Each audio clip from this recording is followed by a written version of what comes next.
নমস্কার, আজকে আমি বানাবো উচ্ছে আলু চচ্চড়ি কম তেলে। চলুন দেখে নিই কীভাবে এই উচ্ছে আলু চচ্চড়িটা বানাই। প্রথমে গ্যাস জ্বালিয়ে তাতে কড়াই বসিয়ে নেব। কড়াইটা ভালো মতন গরম হয়ে গেলে দিয়ে দেবো 1 চামচ অলিভ অয়েল।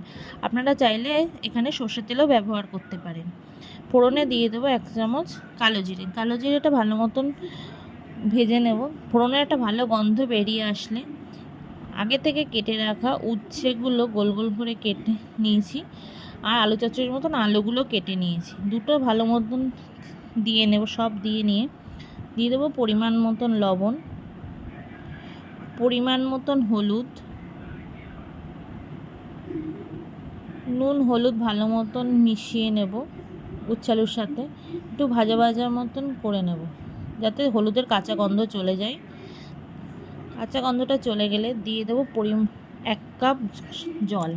এখানে আমি অল্প জলই দেব, কারণ এইটা আমরা মাখাই তৈরি করব।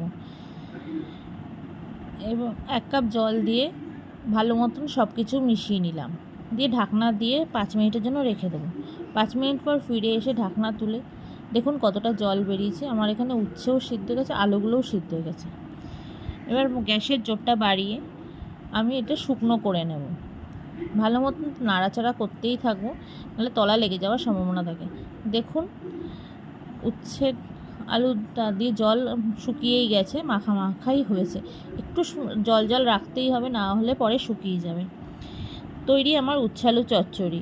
এটা খেতে দারুণ সুস্বাদু হয়। গরম ভাতে তো এই উচ্ছে আলু চচ্চড়ি দিয়েই খাওয়া হয়ে যায়। গরমকালে এই উচ্ছে খাওয়া খুবই প্রয়োজনীয়।